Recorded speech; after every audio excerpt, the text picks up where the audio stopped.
What's up, guys? Mason the Brock Henderson here, and yeah, it is what it is. I think this is one of those games that there's not a whole lot to talk about unless you don't win, in which case, then of course, there's a lot of talk about, and it's not positive.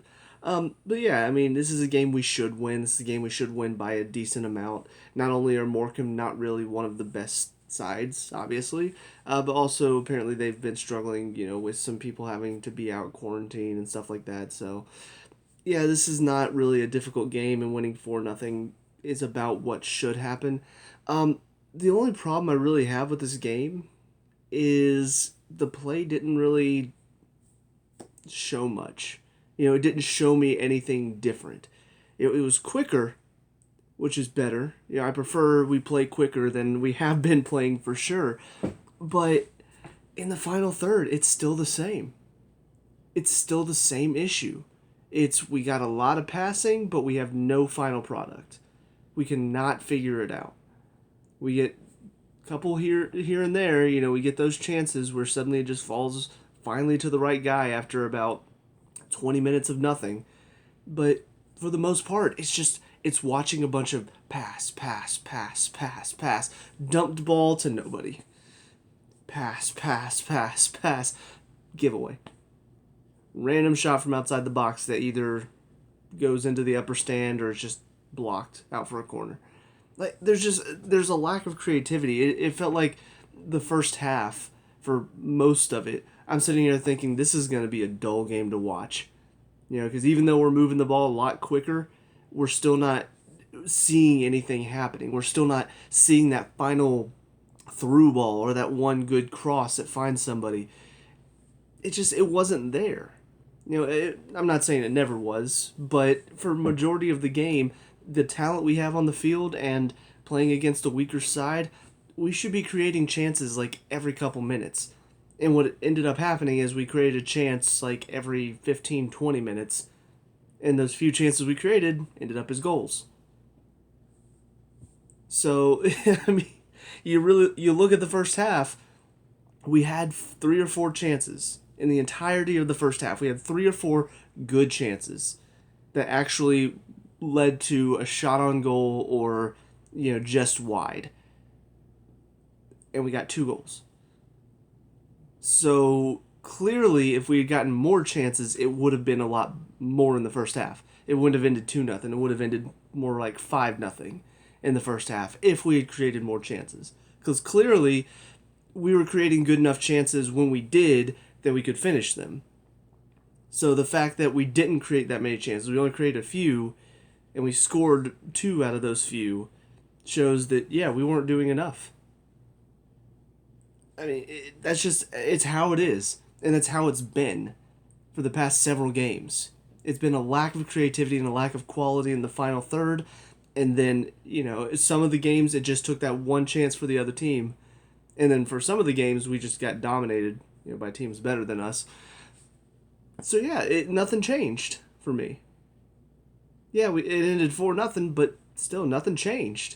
We still are not creating enough. We're still not doing enough in the final third to find that final pass that leads to a shot on goal. Force the keeper to make a save. Force the defenders to do something. There's not enough. So, yeah, we can play quicker all we want, but if we're not doing anything in the box, then who cares? This is not a possession game. As much as Frank wants to think it is, this is not a possession game. This is a game about scoring goals. And if we're not doing that, then what are we doing? We're losing games. That's what's going to happen. So anyways, overall, that whole play is it's the biggest problem I have with this game. As far as performances go, it's hard to really judge based on this game. Some of them, they played well. A couple of them had moments here and there where they played well. So yeah, going through individually is going to be difficult. Kepa, obviously, a keeper who I still don't think he needs to be here at the club. I still don't think he's good enough. He had a couple good moments here and there. In the air, he looked a little bit better, but you're against Morecambe today, so you should be beating a League Two side in the air. If you're not doing that as a keeper, then you've really got a problem. but he did have that one good save. The guy put in a cross that ended up going right at the goal. And it's one of those that can sometimes catch a keeper out. And he is diving back toward the goal. So the fact that he managed to keep it out was actually impressive. But I mean, one game is not going to change my opinion of him. I still don't think he's good enough. In the back, Espilicueta, just a solid game from him. Did put in a couple good crosses here and there, and actually had some good play in the final third during the second half. But it's against a side. Not only are they League Two, but also in the second half they're probably worn down. So he's still not a great attacking player. We know that, but he's always going to give you a good shift. So Zuma and Rudiger in the defense, both of them played solidly enough. I was a little disappointed with Rudiger in the air, though. I really felt like he got not necessarily beat, but there were too many times when he's challenging the striker and he's not winning the ball. Neither of them are, but he should still be winning it. Anytime I see Zuma go up for a header, he's winning that header. I rarely see Zuma miss a header. Rudiger today, it felt like he just could not win a header for some reason. I don't know why. I don't know if he's scared to head the ball, but yeah, it was not good enough in the air for him. And especially, again, you're going against a League Two side. You should not be losing out in the air to their striker, especially when it's the only guy up there. So, yeah, really felt like he should have done a lot more today, just keeping him quiet. Because the guy didn't do a whole lot. I think his name was Stockton. Stockton didn't do a whole lot, but Rudiger didn't really keep him quiet either. It was more just, the ball would miss both of them, and then Zuma would go clean it up or something. And for me, I feel like as a defender, it should not be getting past you. It should not be, oh, well, it beat the striker too. No, you should be the one dealing with it. So I just feel like it's a little almost kind of lazy to just say, oh, well, it's past me now and Zuma's got it. Like, no, you need to step up and do your job. But what Rudiger did well today is I really felt like he was good on the ball, which is not something I'm used to saying for Rudiger, but he did actually put some good cross-field balls in, and he also kept the ball moving very well. Zuma did that as well. He's not somebody who's great with his feet. Sometimes he looks a little a little wacky with his touches, but today he did okay with the possession. And of course, Zuma's just always a pretty solid, confident defender, so good from both of them in that sense. But yeah, that's definitely something though that I'm not used to seeing from a Chelsea fan perspective, is the ball coming deep and then the defender missing it entirely. Emerson played okay. I was really concerned to see him so far inside. And the only reason I say that is because I'm so used to seeing the wing and the fullback working together. The both of them moving the ball around, making those overlapping runs. Today he was so far inside. He was practically a center mid half the time. I get the fact that, when they're not putting as many people forward, you don't have to be as far back. I'm not saying, oh yeah, he shouldn't be getting so far forward. It's more, he shouldn't be going so far central, because now you're basically leaving your wing very isolated. Anytime Hudson-Odoi got on the ball, he had no help. He was just out there by himself. And it felt like Emerson wasn't really getting out there to help him that much. So that was about the only thing I saw from Emerson's play. Aside from that, he moved the ball pretty well. Had a couple actually, struck the ball well from outside the box, but pretty much all of his shots were deflected from a defender and went out for a corner. But I like the fact that he's got the confidence to hit those shots, because one of those you get lucky. If you hit 20 of those every game, one of those you get lucky and it flies into the upper corner. So, I like the fact that he is showing the confidence to hit those shots, but it's still not quite enough from him overall throughout the game to say, yes, we can trust him now. He's still just kind of a little bit of a wild player as far as his positioning goes. In the midfield, Gilmore sitting as the center of the three with Conte out injured, and on top of that, Conte is going to be missing the next game because of suspension.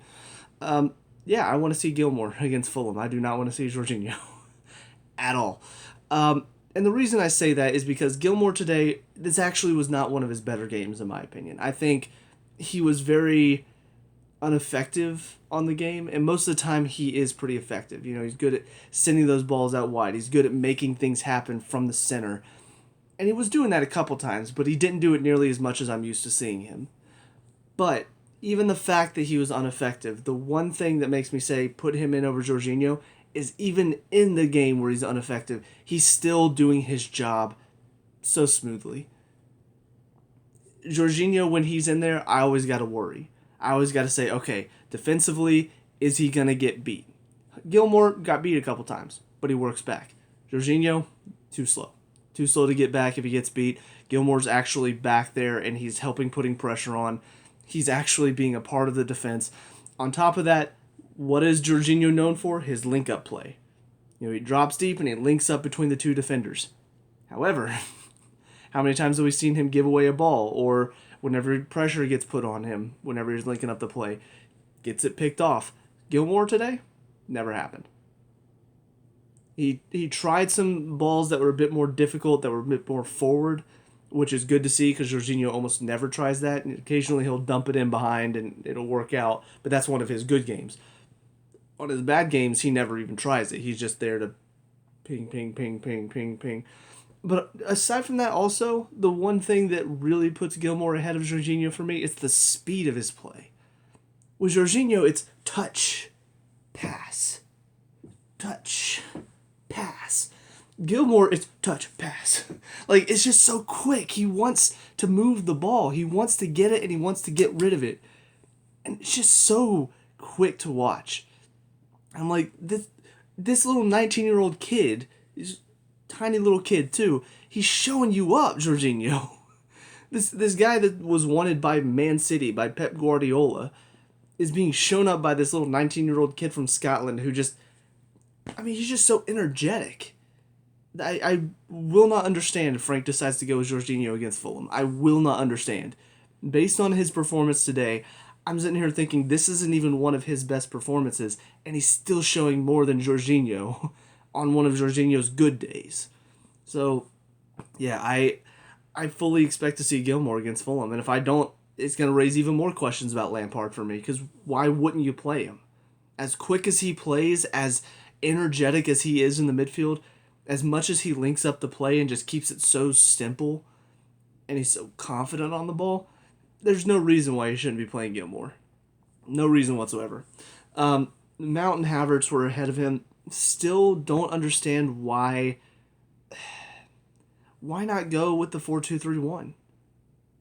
And again, I'm going back to Frank here for a second, but the formation for me, just, you've been trying it. You've been trying this style where you got the 4-3-3, you've got the one sitting deep and then the two going up and back, but it's not working. It's not. We're not really doing much in the midfield with that. So why not have a center attacking mid? Because for one, that, in my opinion, is Havertz's best position. The commentators today are idiots. I heard them talking on ESPN Plus.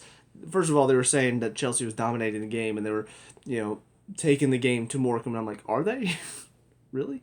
But they kept saying, I just don't know if we know what Havertz's best position is.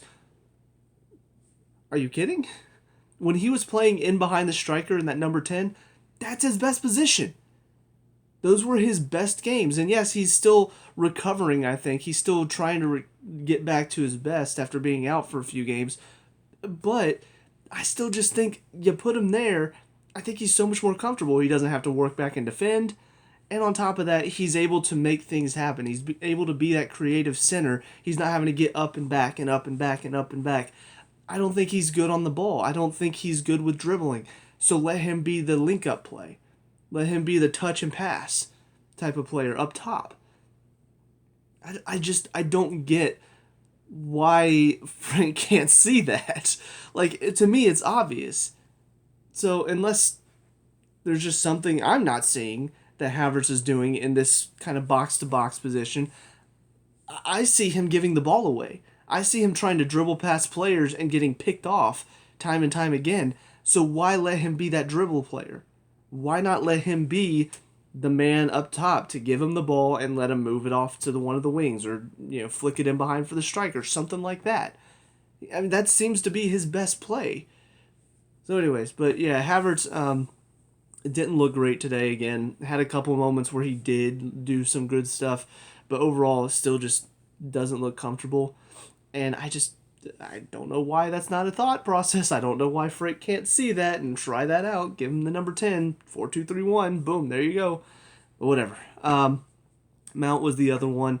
Mount today looked good, very energetic, and he's not a player that I think has dropped off in this long period of just crap. I think he's still been consistent. It's just, soccer's a team sport, so he's giving it everything he's got. But if the players around him are not doing enough, then his work is not really noticed because everything he does, it benefits the players around him. But if those players are not playing well, then he lays it off to one of them and he does some good work. He makes a good run, but then they do something like dump the ball in and give the ball away, or just too slow on the ball. So I really feel like his play is always just consistent, but it doesn't look good if the players around him are just screwing up everything he does.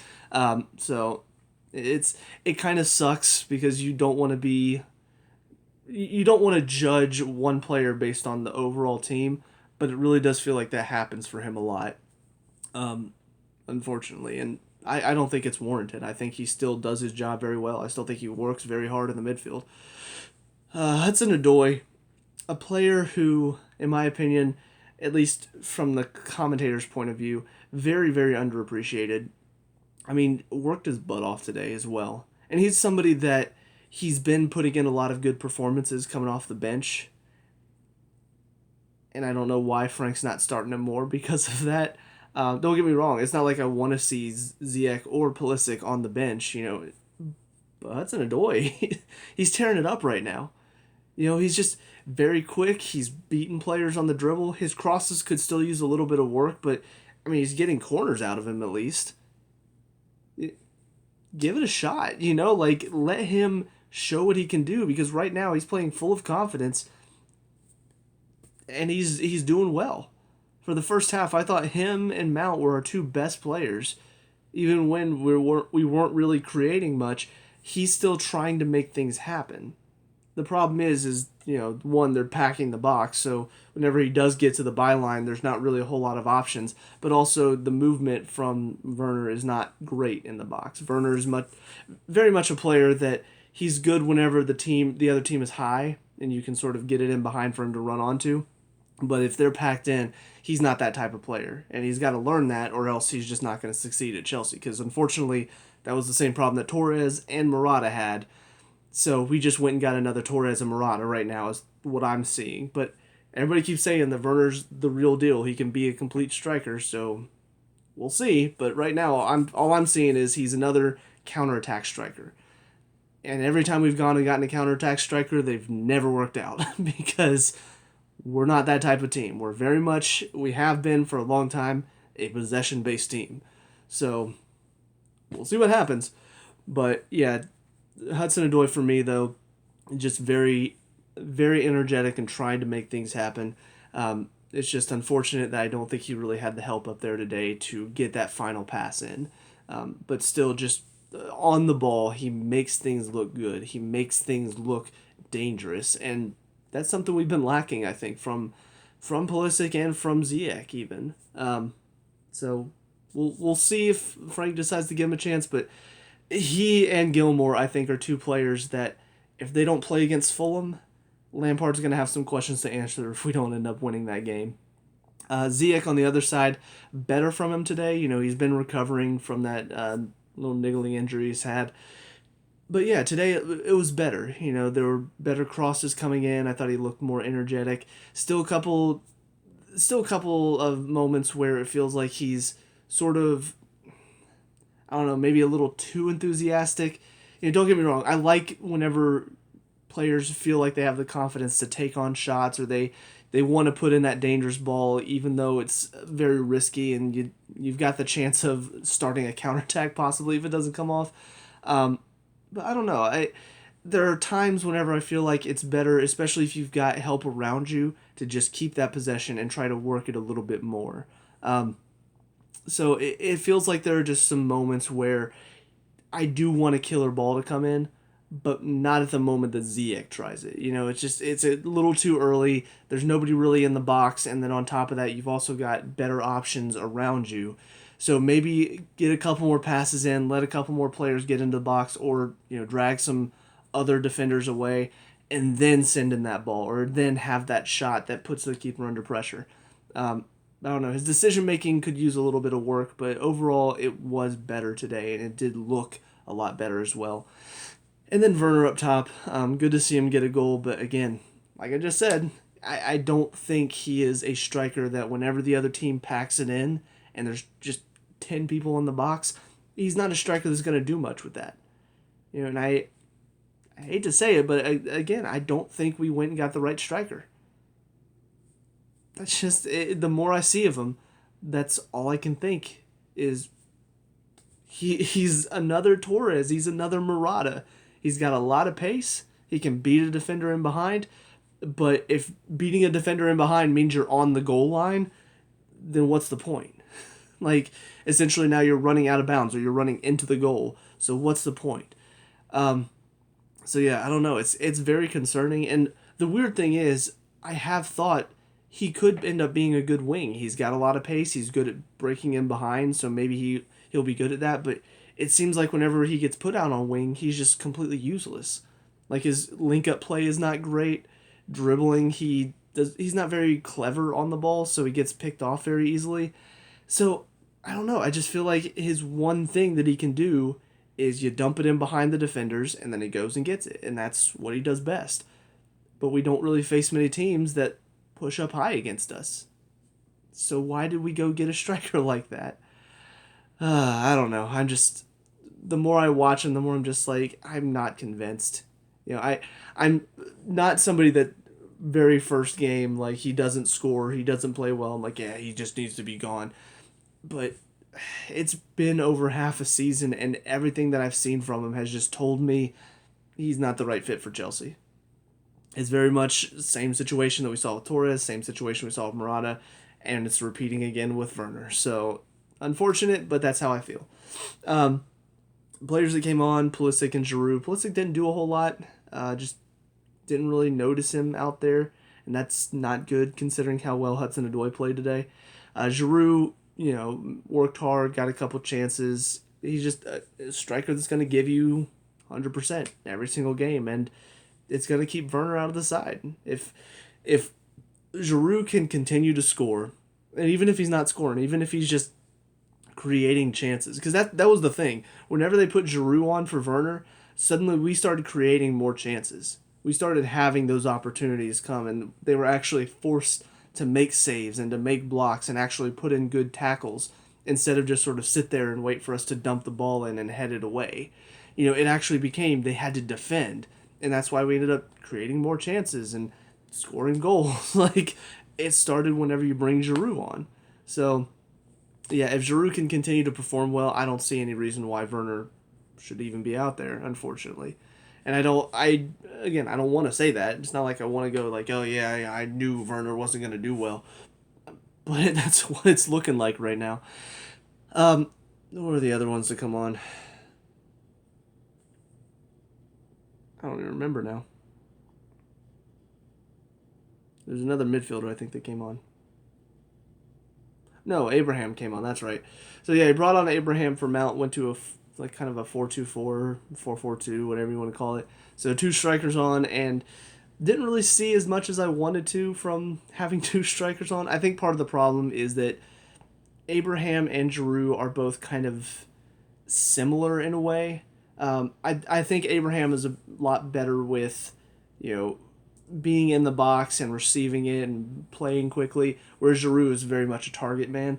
But they're both kind of making the same runs still. Even though they're a little different in the way they play, they're still making the same runs. Neither of them are really working off of each other. But I don't know why we haven't tried to play with two strikers more this season. Just because I really feel like if you can get them working well off of each other, I think it could be very effective. But also then you have to take one midfielder out, and I feel like you've got a lot of good midfielders as well, so where do you make the adjustment? So yeah, I do understand why, in essence, you don't go with two strikers, but it would be nice to see that happen a little bit more often, especially in games where maybe we're struggling to find opportunities.